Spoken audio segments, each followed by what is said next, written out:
Well, you guys are obviously my favorites in this class, and I will say that without shame to this camera. I don't know. I think we've got a few people that are quarantined and like a few people who are like peacing out early for Thanksgiving, like super early. And some people who are just like, bye 2020, I'm over it. I don't know. Okay, but we're gonna do our best. Couple of things. If you have not signed up for AP Classroom, which I think might be just Grace because you're new, you need to like log onto the AP Classroom. I think I included instructions. Yeah. On here? Okay, cool. And the password is on there too, but that's the password as well. You need to do that because even if you're not taking the exam, one of your assignments this week is our first multiple choice practice test, which is like good even if you're not taking the exam to practice these skills, right? So on Canvas there's an assignment and it says multiple choice quiz. I'm really creative with my names, okay? You'll click on it and it's got two links. You're going to click on period 3, okay? And that's going to take you to the quiz. Do not click on it until you're ready to take it because it's timed and you get one shot. There are only 11 questions. It has to do with a passage from the book Thinking Fast and Slow. On this quiz, basically you want to spend about a minute a question. So I've given you 12, which is like an extra bonus minute. If you do your best, and even if you get like a 1 out of 11, I will still give you full points on the assignment, but like I want you to try your best, right? Because we're practicing. Our goal here is just like to beat the test together, right? Here I have some multiple choice tips for you. So for this test, when you think about the multiple choice, there's kind of a few things you should consider. I don't want to download it yet. I already have it done here. Okay, so if you click on that, it's got like 6 things to kind of think about. The first is that you want to actively read that passage, okay? I don't know about you, but when I get stressed and I feel crunched for time, I tend to like read worse, which is like the worst time to be reading worse, right? So just like take a deep breath before you start, and then just be circling stuff as you go through like names, jargon, rhetoric, main ideas, so that way when you get to the questions, you can remember those things, right? If you're actively engaged in like the passage, you'll be fine. Now don't spend like forever marking it up because this is not like the essay, right, where you're really digging in and analyzing. These are pretty quick, but if you do that, you will remember more than if you just passively read, right? You're going to read the questions carefully. That seems like duh, but sometimes we think we know what a question is asking and we kind of stop reading and we don't read the complete thing. And many of the decoy answers in the quiz are designed to answer part of the question. So if you only read and understand part of the question, you could get it wrong, even though you really feel like you're right, because it is right for the part that you read. If that makes sense. Answer carefully. That sounds like no duh, but some tips for doing that is you want to look at all the choices. So there's 5, like A through E. Just look through all of them and process of elimination, cross out what you know is wrong. If you get to a point where you're like, okay, I am between a few answers here, you can make sure that you look back at your answers, like look back at the text to make sure your answers are there. Don't just rely on memory, right? So go back and like, here's my answer. And then when the passage, like if it asks you for like, what does the word mean in line 15? You want to go a few before that too, like if it references a line number, just to give you some context. Often you'll have to anyway, so just kind of, if it says line 15, go back to like line 13 and start reading from there just so you've got the context you need for whatever the question is. And then also remember that all parts of the answer must be correct. So they're probably going to put, if there's a partial right answer, they'll put that on there to try and trip you up, because that's what test people do, right? You want to be aware of the decoys, so if you've eliminated it down, you want to, okay, are any of these decoys? Okay, decoys are written so that they're almost correct except for like one part, right? One sign that it might be a decoy, not always, but might be, is if they make like an absolute statement. So they're like, it says you should never do this, right? That never, or if they say always, those are pretty absolute. So if there's one that is a little bit more like this, except for this, that is probably it, not the absolute statement. Not always, right? Because we don't want to be absolute, but often they will do that to kind of try and trip you up. Also, if there are two answers that are almost identical, typically the more specific one tends to be the right one. Again, not always, but often, okay? Pace yourself. So don't spend too long on any one question. Often the easiest passage comes at the end, right? And so if you take too much time at the beginning ones because they're harder, you're not gonna be able to like bust out those ones that are gonna make you look really good, right? So make sure you get through the whole exam. And don't take time to read the questions first. I think in non-time tests, that's like a good way to do it. It will help you find the answers faster, but it will just take more time in this situation, and you don't have time to spare. So at the 30-minute mark, you should be around question 30. So about a minute a question. But remember that you're reading passages too that aren't their own question. There's like a group of questions built off of one passage, so you have to build that in there too.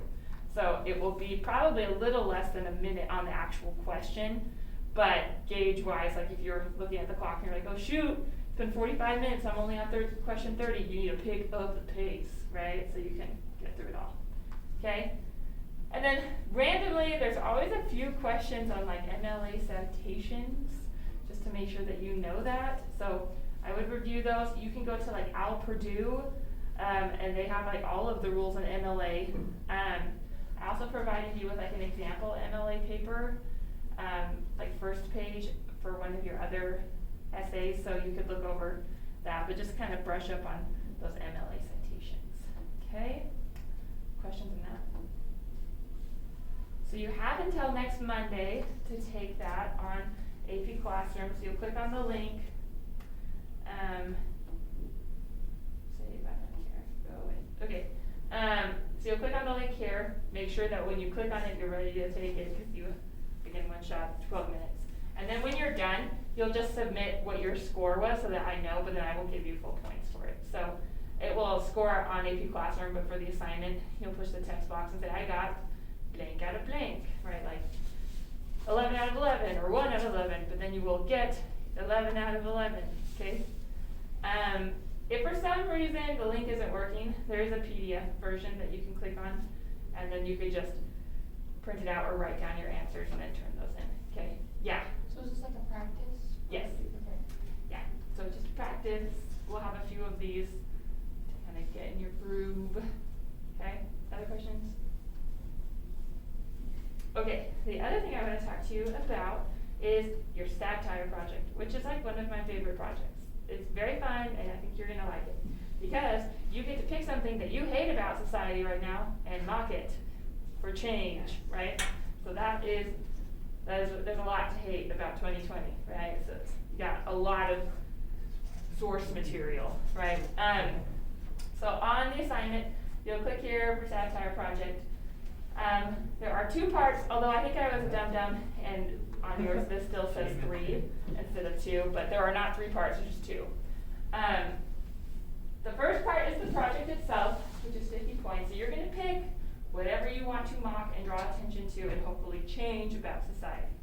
Okay? And you're going to create some sort of art or you could write something. You could do a video, a song even, a poster, but like a good poster, not like a crap poster. Okay? And you satirize it. Yeah?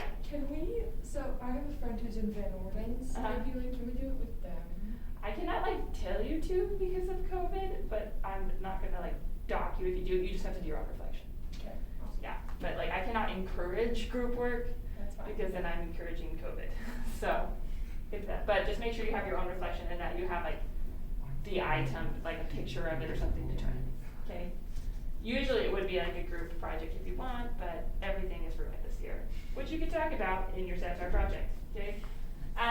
The most of the points though, so double the points of the actual project is the reflection, because what I care about is like, can you think about satire and analyze what you're doing? Like, do you understand what you're doing? So, you want to think about, okay, I have to analyze at least 3 of these techniques. I should put them into my project, right? These are just taken from your satire term list, right? And they're the common kind of things that are used. You can use more than these, but you have to use at least 3 so that you can analyze them in your reflection and say like, in my project, I satirized this behavior and hope for this change.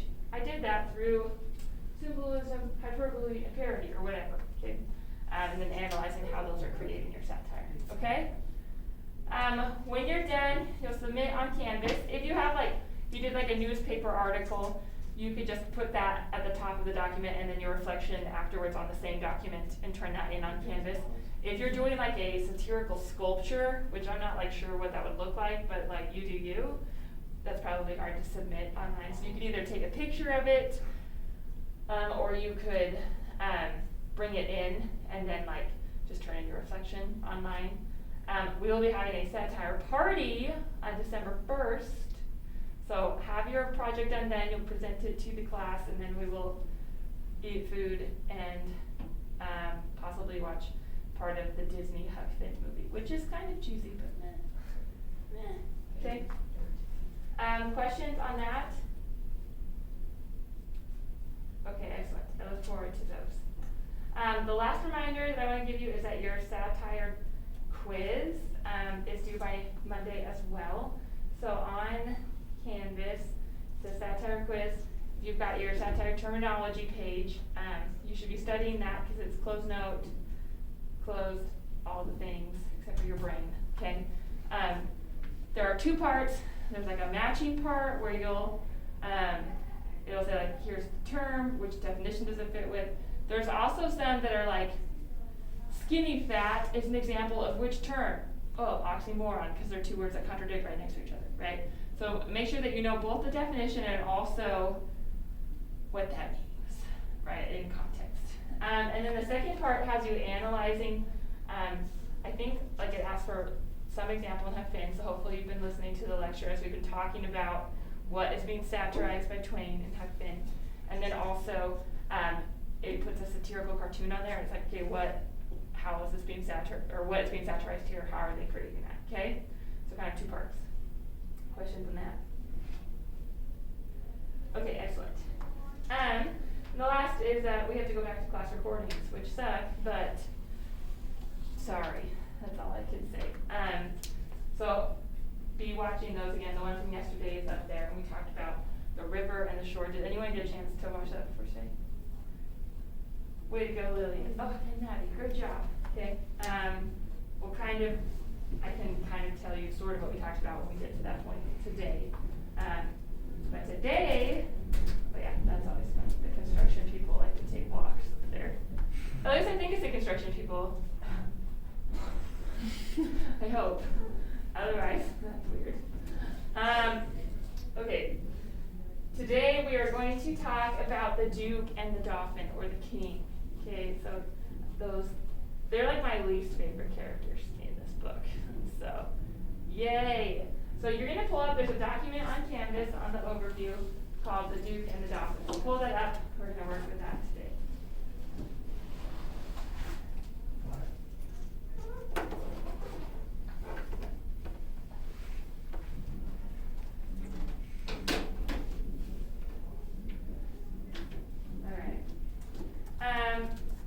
So, who knows who the Duke and the King are? Can give us a brief description of these men.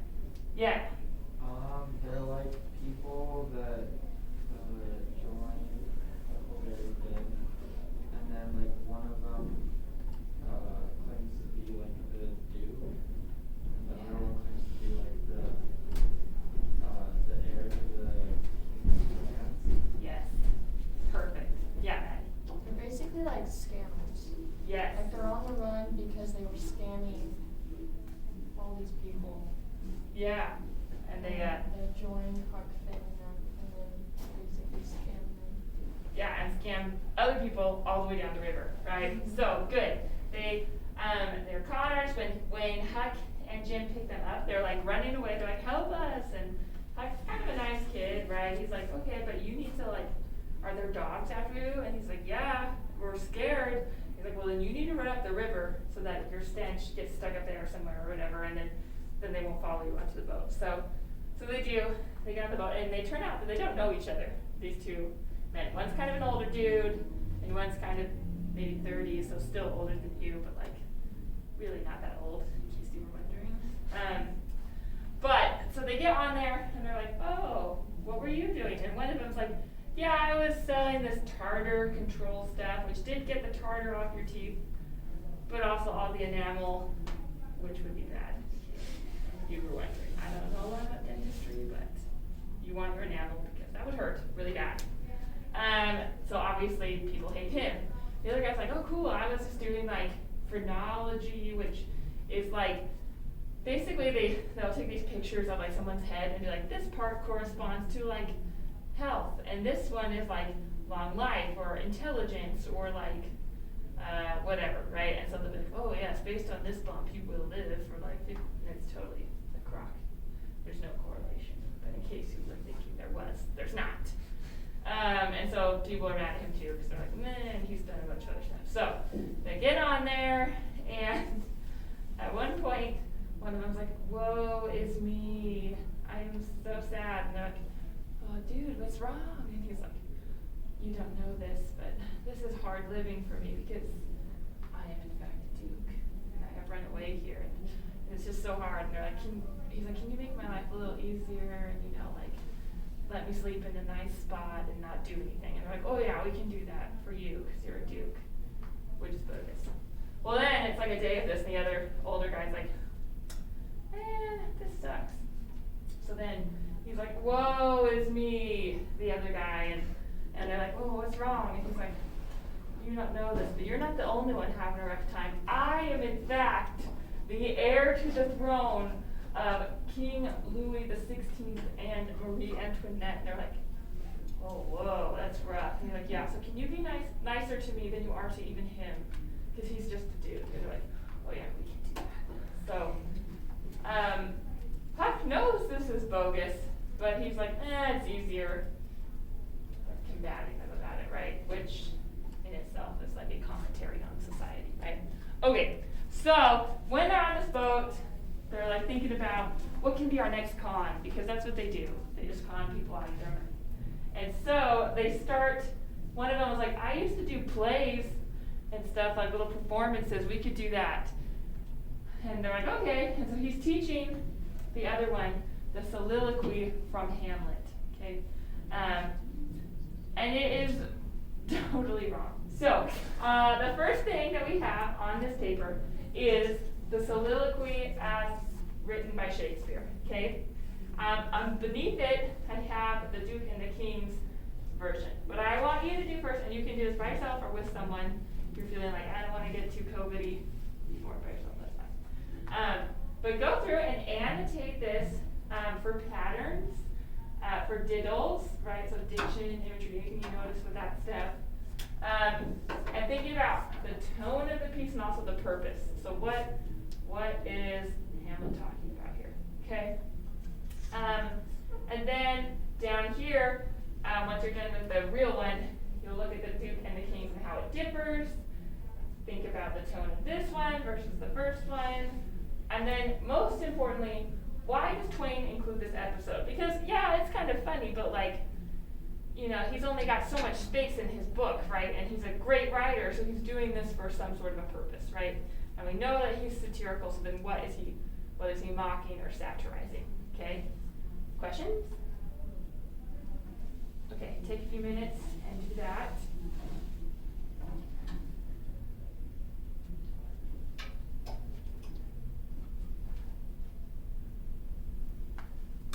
Oh, and if you didn't know, soliloquy is like a monologue for a play, right? And I think that the only difference between like a monologue and a soliloquy is like a soliloquy is a part of a greater play where there are multiple people, and like a monologue, I think, is just a piece where there's only one person involved, like ever.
2 or 3 more minutes, is that it?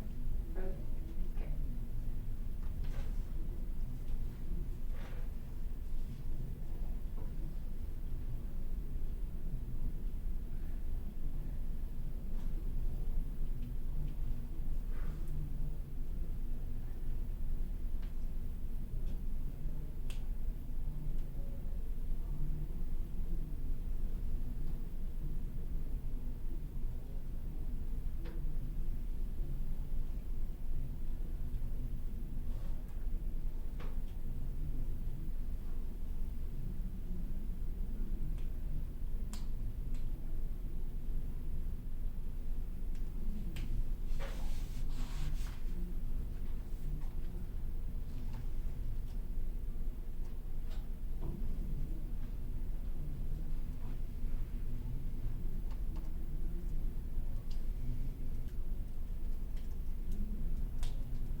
Okay, let's look at these 2 versions of the soliloquy. So looking at Shakespeare's, like as he wrote it, what is the purpose of this passage? What is Hamlet thinking about? And what tone? What do you guys notice? Josh, do you have your first Hamlet? Okay. Well, that's Graham. What did you notice about this passage? I noticed that, I feel like it's kind of repetitive in a lot of ways. Okay. It's like, I don't know, it's talking about, I mean, for the first section, it says like sleep, like a ton of times. Okay. So I thought that was kind of interesting. So yeah. And what is he comparing sleep to? Or death. To death, right? Okay, so he's contemplating death in this passage, but specifically whose death?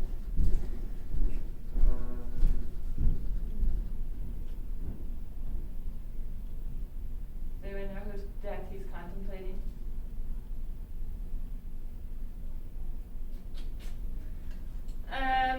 Okay, to be or not to be, that is the question. What does that mean? To be or not to be? Any ideas? I mean, I think you could say that means like to be alive or not. Yeah. But I think another really fun way of thinking of it is like, you know, you can live and you can just kind of go through life without living. Okay. And so kind of saying like to live life or to not. To because I think- engage or not engage. Yeah, and I think a lot of times kind of social constructs kind of force us to just go through life without really living it. and thinking about Yeah. it. And so he's kind of saying, I like that. do I want to do that? Yeah, and in this case, he is actually talking about death, but I like that message too, where like, are we engaging in our lives? Are we engaging in our education, or just letting it happen to us? And in this case, he's like, okay, to be or not to be, to die or to live. And he starts talking about like death, like sleep. Okay, on this side, what does that do to our perception of death if we compare it to sleep? Yeah. It kind of makes it seem not as bad and kind of just like moving on point. Yeah, wouldn't that be nice? Just a nice sleep after like the troubles of life. Sometimes during the COVID situation, I think, wouldn't a coma be nice? You know, just like a little break, like a little pause button. Like, I don't like totally tapped out, but you know, I could use a break, right? Which maybe is not healthy, but whatever. And here he's like, doesn't that sound peaceful? Like, life sucks, and this would just be a sleep afterwards. However, by the second half of the passage, what is he talking about, or how does the tone shift?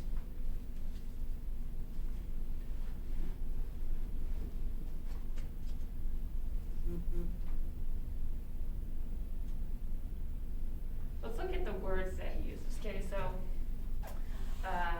unworthy, dread, grunt, sweat, weary, bear those ills, the conscience makes cowards. Yeah. Well, he just starts talking about like what if like afterlife, after death is like even worse or something like that. Totally, right? So here in the beginning, he's like, oh, perchance to dream, to sleep. Like that sounds very peaceful and lovely. But then you have to remember that when Hamlet is written, the idea of hell and like suicide, if you committed suicide, people believed you went to hell. That's just like what everyone believed. And hell wasn't like funny hell from like, I don't know, South Park, right? Where it's like, I don't know. Anyway, it's Dante's Inferno, right? Where there's like 7 circles of punishment and it's terrible, right? So over here he's like, oh, that sounds so peaceful. And yet over here it's like, if I do this, if I kill myself, I'm gonna go to hell. And that scares me, right? And that is, what if it's worse over there? And what if I kill myself and like, hell is worse than I think life is right now. And so this back and forth of like, what do I do? Very like powerful, very just like raw, I feel like, you know, like he's just, and like you said, it's very repetitive too, because in your mind, if you were thinking about suicide, I imagine you'd have some cyclical thoughts, like you're going back and forth, and so we see that in this passage. Okay, looking at the second one, how does it compare to this original soliloquy? Maddie, how does the second one compare to the first one? Just when I was reading it, he kind of like emphasizes life. Okay. Like in the second one, he says that makes so long life, and so and then he goes and says, but the fear of something after death murders the innocent sleep. Okay. So he kind of is like talking about how it like is growing for him. Okay, and we definitely get some of that mixage earlier on in the passage, where before it was like peaceful and then doom and destruction, right? And here it's already being kind of mixed up. Mm-hmm. Okay, what else do you guys notice? Yeah, Lillian. So in the first one, Shakespeare says, or the character Dover says, whether it is nobler in the mind to suffer the slings and arrows of outrageous fortune, or to take arms against deceived troubles. But in the second one it says, and makes us rather sling the arrows of outrageous fortune. So it's kind of showing that these people aren't like they're the people who are causing the trouble. Oh, okay, I like that. Yeah, they're the causes of this, not life and fate and stuff in general. Anything else you notice generally about this passage? I mean, he completely butchers it. Like, Yes, it is to wrong. be or not to be, that is the bare bottom. Yeah, which just sounds ridiculous. Yeah, I remember when I was little, my mom brought us this book and we just all started laughing hysterically when he started doing it. Because even we knew at a young age, like, that's wrong. Yeah, that is. And I think that says a lot about kind of who they represent in society. Okay, who do you think they represent in I society? mean, they do everything wrong, right? Yeah. They sell bad things that are misrepresented,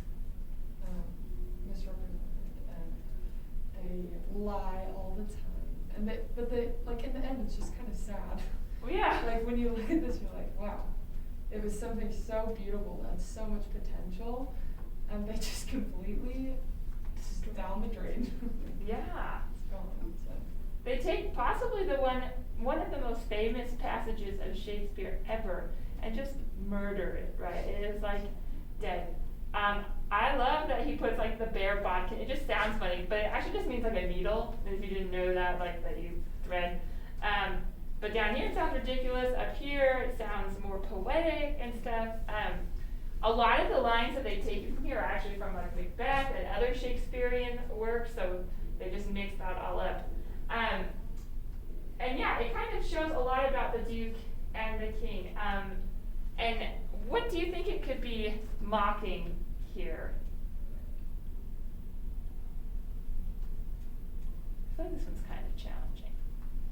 So looking at this, you've got these people that profess to be intellectuals, right? They're like, we are going to put on this performance of Shakespeare and show these bumpkins how awesome we are. And yet they're completely wrong. Like they butchered this beautiful thing. They're ridiculous. And they don't even know that they're ignorant in this way. Like I think he thinks he's giving the real speech here, right? And it's completely wrong. On the other hand though, people who listen to this, right, are ignorant in a different way in that they don't have like the knowledge to notice that that's wrong. They go and they give this performance, right, and people are like, oh, that's nice, but they don't really care, right? And so showing, like satirizing that ignorance on both sides of civilization, on those who profess to be in power and to be actual intellectuals, and those who listen and aren't able to recognize that it's wrong and it's messed up and it's mixed up in the first place. And so definitely poking fun at the Southern culture and calling them ignorant, but also calling the people in charge ignorant as well. Okay, so that's kind of a fun little satire piece with these two. Let's talk about the other cons and situations that they are involved in. So there's three kind of main cons that these two gentlemen are pulling. The first is, well, when they get on the raft. So the first one obviously is they're getting chased for taking the enamel off of people's teeth and all that. When they get together though, their first cons are the King's pirate revival scam, and then while the King is doing that, the Duke is fake printing things. Does anyone remember those scams? It's been a little while since I read it, because I think it's chapter 20, which was not actually part of reading. So just a recap on that. Basically, Huck and Jim have been running or like going down the river at night. Do you remember why that is? Well, you don't get hunted. Yeah, so they don't get hunted down because they're like, why is this black man on there? Like, are you helping an escaped slave? And they wouldn't really have an excuse, right? So it's easier just to go at night when no one can see them. Okay.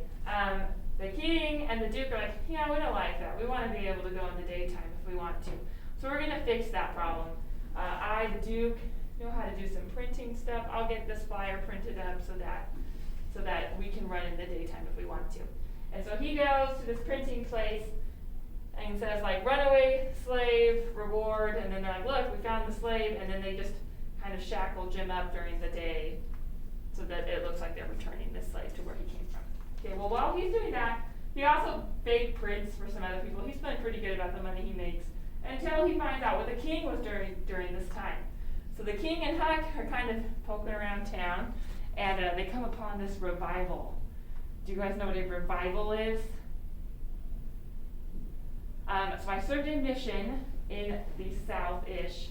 It was Indiana, which it's kind of like the North-South, but it's still considered sort of South. And it was like Baptist country, Bible Belt, right? And so they would get together. They'd be like, a revival's like when you have like this rah-rah session, and then you go out, you preach the word, and try to get people to come back to Jesus, right? So we got this revival going, and this preacher's going, and the King's like, all right, I can work with this. So he's like, oh, I'm so glad I'm here. I feel saved. And they're like, oh, who are you, sir? Because you're like, that's cool. Like, that's exactly what we want. He's like, I am a reformed pirate. I was so bad. I was this bad pirate, drinking all the time, but like, you have made me want to change my heart and accept Jesus, right? And he's like going on and on and on. He's like, I have all these pirate buddies, and I want to get back to them so that I can bring them to Jesus too. And they're like, oh. And they're like, let's take up a collection for him, right? Where they go around and pass the hat around and get money. And he's like, you take the hat around. So he takes it around. He gets like $80, which, you know, to us is like, to them, that is not chump change. That's actually a lot of money. And he's like, yes, I'm gonna give up alcohol and all this, and then he grabs a jug on his way out too, so he's a total liar, right? And they think that they're helping this poor reformed pirate, and in fact, he's just scamming. So that is scam number 1. Scam number 2 is the Royal Non-Such Performance. Doesn't you remember that? That one's kind of memorable. Lillian, can you give us a little recap? So they advertise they advertise their amazing performers, and they're gonna pull off this like amazing, I think it was a comedy performance, then it costs a lot of money, you know, you should come. And so on the first night, they come and it's like one thing. They do one thing and say, all right, it's done. And everyone gets mad, but instead of like telling everybody not to go, they tell everybody to go, so everybody looks stupid instead of just the people that went. Yes. Yeah, and then by the 3rd night, they know that they're gonna get run out of town, so they're already kind of gone by that point after the date that was met. And the one thing they do is he get up there and he's like naked and painted like a zebra or something, just like tromping around on stage, and that's it. And they're kind of doing this in reaction to their Shakespeare night, where they did perform their pathetic soliloquy and a scene from Romeo and Juliet, and nobody came. So they're like, all right, I'm gonna put pearls before swine. We'll just do this base humor or whatever. Okay. And so they kind of let people out of money. I think my favorite part of that is to get people to come. They write, "No women or children allowed," to make sure that everyone will come. Okay, so there's our second one. And it's interesting that, like, rather than say, this is bogus and get mad at them, they're like, we're going to trick all our friends too because we don't want to be the only dumb ones. Which, again, is kind of a commentary on society and how we don't want to be duped. We want everyone to be duped, so we're not the dumb one. Finally, they impersonate 2 brothers by the last name of Wilkes. Does anyone remember that? Yeah, Maddie, do you remember? Like the guy who killed Abraham Lincoln. Oh, that was Wilkes Booth. So this is, okay. that's like history, but you're right, there is a dude that killed Lincoln. Okay, in the book, after this last con with the Royal Non-Such Performance, they are kind of looking for their next meal ticket, right? And it's so bad, but they say, you know what, let's let Providence decide which scam we should run next. Which Providence is an Enlightenment term for God, right? So we're gonna let God lead us to the next thing, which in itself is just like wrong and ironic. And anyway, so they're like, all right, so the king gets all dressed up, and he's like, put me on that steamboat. I just feel like that's where I'm supposed to go. So he gets on there and he starts talking to the guy on the steamboat, and he's like, oh, are you the Wilkes brother? He's like, no, but who is that? Oh, Do you remember? yeah. It's like the heirs. Yes. So this guy died, and then this guy basically like scams everyone thinking that he's the right heir of all of his like stuff. Yes. And then, yeah.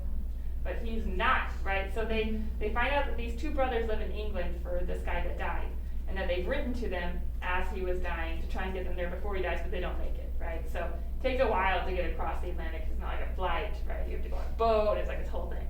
And the letter has to get there in the first place. So it's a very long process if you want someone to get there quick. So the brother dies, and they're waiting for these 2 other brothers to show up from England. And so the king's like, well, no, but tell me about them. Oh, really? That's cool. Tell me about the people in the town. Tell me about the family. Tell me all this stuff, right? So he gets all like the download from this guy. He gets off the boat, finds the dude, and he's like, listen, we're going to be these brothers. One of them is deaf and dumb, so you're going to have to pretend like you can't talk and that you can't hear, okay? And he's like, okay, I can do that. And they pretend that they're these brothers. They get their own boat and show up, and they're like, our brother's dead. And they're like, who are you? We're like, we're the brothers. And they convince everyone, except for the doctor, who was like, you guys are stupid, like, right? But everyone else was convinced that these are the brothers. And there are these 3 daughters that are left behind, and like daughters can't own property, which, you know, is a whole other conversation. But so these 2 brothers are supposed to take care of the 3 leftover daughters that are survived. They're like, we'll take care of you, and they're like, oh, good. Our dad left us $5,000, and here, you take it. We trust you. And so then the Duke and the King, they take this money and they count it out, and they find out, oh, there's actually less than $5,000. Well, to make us look super honest, we'll add money to it so that it's the total $5,000, and then they won't think we took it, right? And so everybody's believing him, and Huck, meanwhile, really likes one of the daughters. He just like, he probably thinks she's cute, but you know, he feels for her, and he's like, I cannot handle that they're being conned out of this money, and the king and the duke were gonna just leave with the money, but they decide they want everything. So they're gonna sell off the slaves, they're gonna sell off the farm and get all of the money, which is even worse. So they're waiting with this $5,000, and Huck decides, this is bogus. I'm gonna steal that money, I'm gonna hide it somewhere, and they'll tell them where I hid it, like the daughters, so that they can get it back once they find out that they're fakes.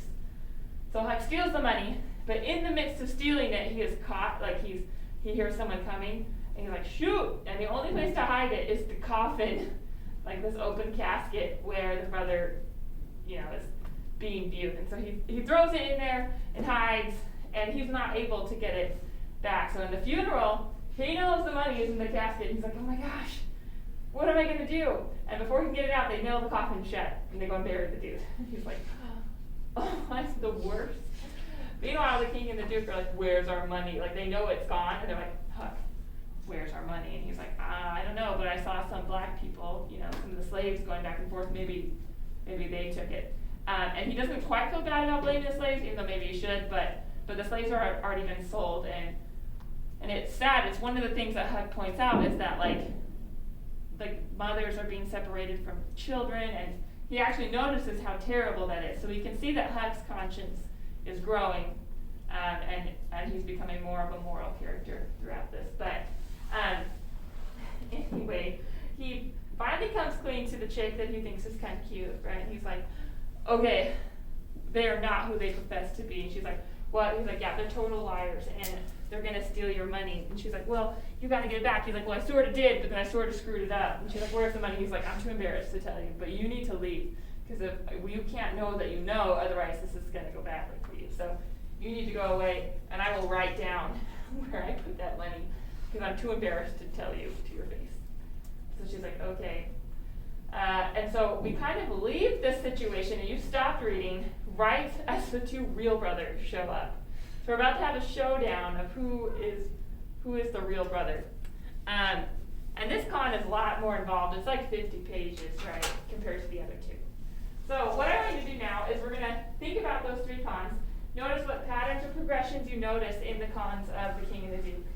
Notice the attitude of Huck towards these two, and then also Jim, and whether or not those are different.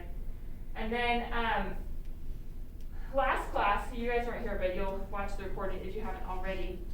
We talked about the river and the shore, and that they were symbolic for a couple concepts. Those of you who watched it, remember what those were?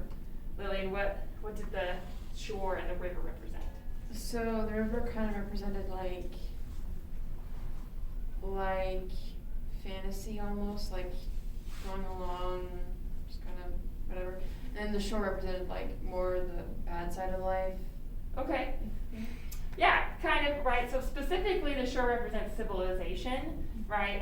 And lots of bad things seem to happen when civilization infringes on the river, right? The river is like this peaceful utopia of freedom where there aren't any rules, kind of like man without civilization, right? And it seems like every time that civilization, like they go onto the shore, things get more and more chaotic, right? And that is something the Twain's trying to bring out is that there are a lot of evils that come with civilization, right? So thinking about how the river represents freedom, shore represents civilization, what could the Duke and King represent in conjunction with those? And then finally there's this rando scene when they get off on the shore at one point between this drunk guy named Boggs, who just runs amok and is always like, I'm gonna shoot up the town, but he never does. He just like says crap, right? Just like one of those people. Well, and then Colonel Sherburne, who is sick of this drunk guy running around like a maniac, is like, if you don't stop, I'm gonna shoot you. And then he doesn't stop, so he shoots him. But everyone's pissed because everyone knows that he's not, Boggs would have never actually hurt anyone. He just says a bunch of crap. And so they go to lynch him, and Colonel Sherburne gives this kind of speech at his thing about what a real man is and how none of them are real men, and it's this commentary on Southern culture and human nature. So I want you to think about why that's included as well. Okay, and those are the pages that's there. So go through and do that. If you need to borrow a book, I have some. Does anyone need to borrow a book for that last part? Okay, I'll grab you. So I'll take a few minutes and do that, we don't have a ton of time.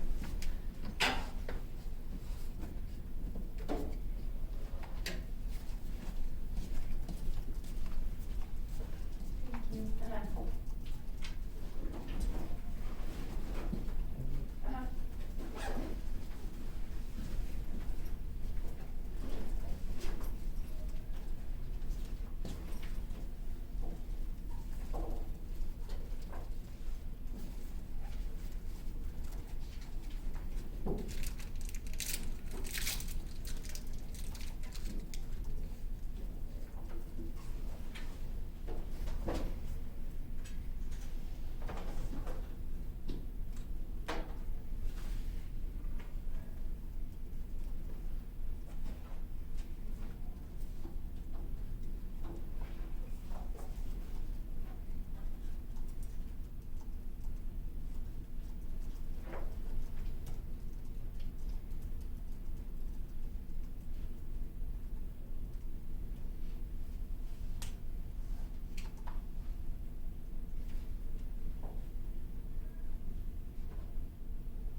over these just really quick. What patterns or progressions do you notice in their cons?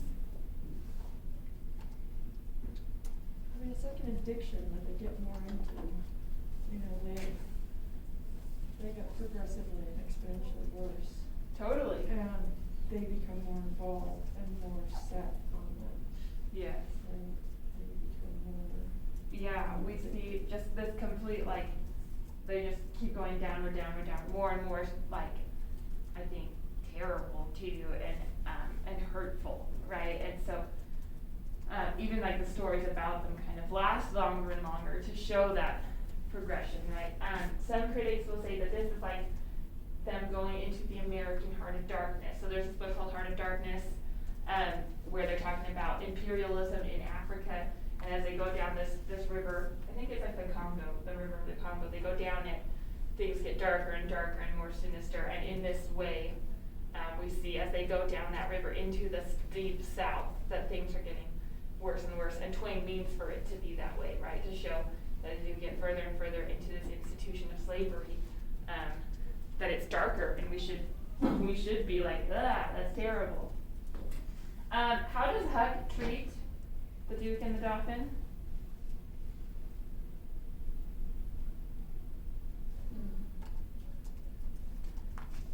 At the end, like when they first get there, he's like, I knew they weren't a king and a duke, but it's easier just to let them do their thing than to confront them about that.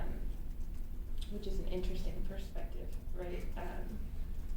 Thinking about people in power that we know are wrong, we know are immoral, and if we allow them to stay there, Twain is probably saying something about that with Huck's ability to just accept the fact that they're crap people, right? And finally, Huck comes around and is like, no, I'm not gonna take it anymore, but it does take him a while. What about Jim? How does Jim treat them?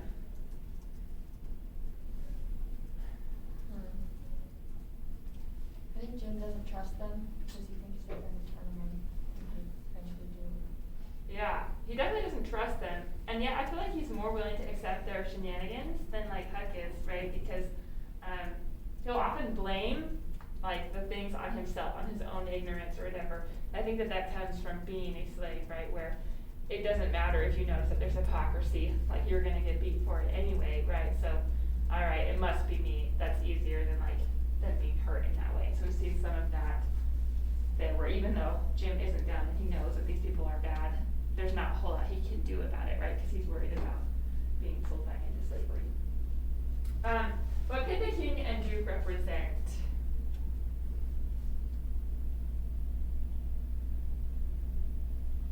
Like how society runs, just everyone, it's not fair. Okay, yeah, they definitely have to do with society, right? So they're on this river and all of a sudden civilization imposes itself onto their raft, right? This is supposed to be like their utopia, where civilization doesn't have a grasp, and yet civilization is starting now to impose itself on them. So they represent part of this society and people imposing their will on you. And so we'll see now, as they're on there, things get a lot worse for Huck and Jim.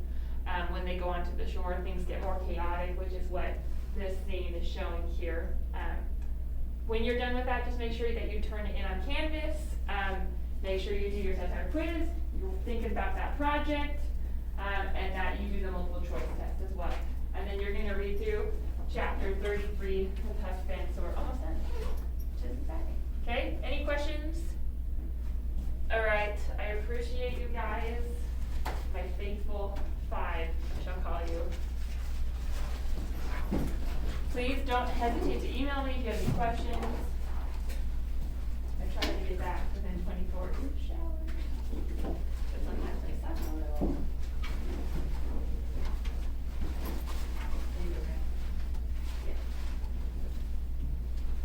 Yeah. You guys stay safe out there. Try not to get the COVID.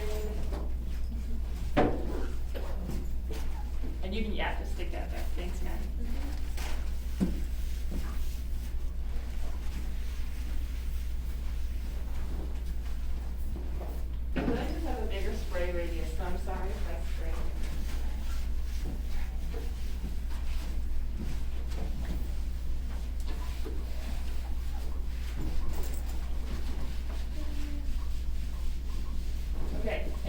to leave, because I think the bells get later and later, and that just makes me irritated.